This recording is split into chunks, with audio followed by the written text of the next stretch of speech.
Young tiger NTR ఇప్పుడు craze మామూలుగా లేదు. టెంపర్తో కెరటంలా ఎగిసిపడిన ఈ హీరో నాన్నకు ప్రేమతో అందరి హృదయాలను దోచుకున్నాడు. ఇక జనతా గ్యారేజ్తో టాలీవుడ్ని ఓ ఊపు ఊపేసి ఆల్ టైమ్ రికార్డుల జాబితాలో 3వ స్థానం దక్కించుకున్నాడు. ఇలా ఒక్కో స్టేజ్లో తన సత్తా చాటుకుంటున్న ఎన్టీఆర్కి ఇప్పుడు ఓ రేంజ్లో డిమాండ్ వచ్చింది. దాంతో దర్శక నిర్మాతలు ఇతనితో సినిమాలు చేసేందుకు ఉవ్విళ్ళూరుతున్నారు. రీసెంట్ గానే ఓ బడా నిర్మాత ఇతనితో ఓ మూవీ చేయాలని ముందుకొచ్చాడట.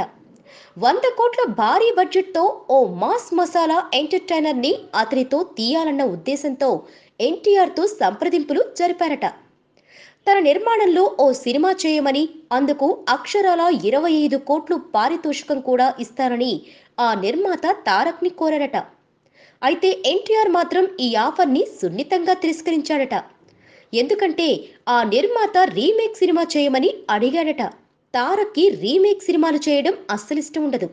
ఒరిజినల్ కంటెంట్తోనే సినిమాలు చేయాలని బలంగా ఫిక్స్ అయ్యాడు. గతంలో ఈ విషయం చాలాసార్లు వెల్లడించాడు కూడా. అందుకే 25 కోట్లు భారీ ఆఫర్ని రిజెక్ట్ చేశాడు. దాంతో చేసేదేమీ లేక ఆ నిర్మాత వెనుతిరిగినట్లు తెలిసింది. ప్రస్తుతం ఎన్టీఆర్ తన ఫ్యామిలీతో ఫుల్ ఎంజాయ్ చేస్తూనే మరోవైపు తన నెక్స్ట్ సినిమాకి సంబంధించిన చర్చలు కొనసాగిస్తున్నాడు. ఇండస్ట్రీ వర్గాల నుంచి అందుతున్న సమాచారం ప్రకారం ఈ హీరో నెక్స్ట్ ప్రాజెక్ట్ వివి వినాయక్తో ఉండనుందట.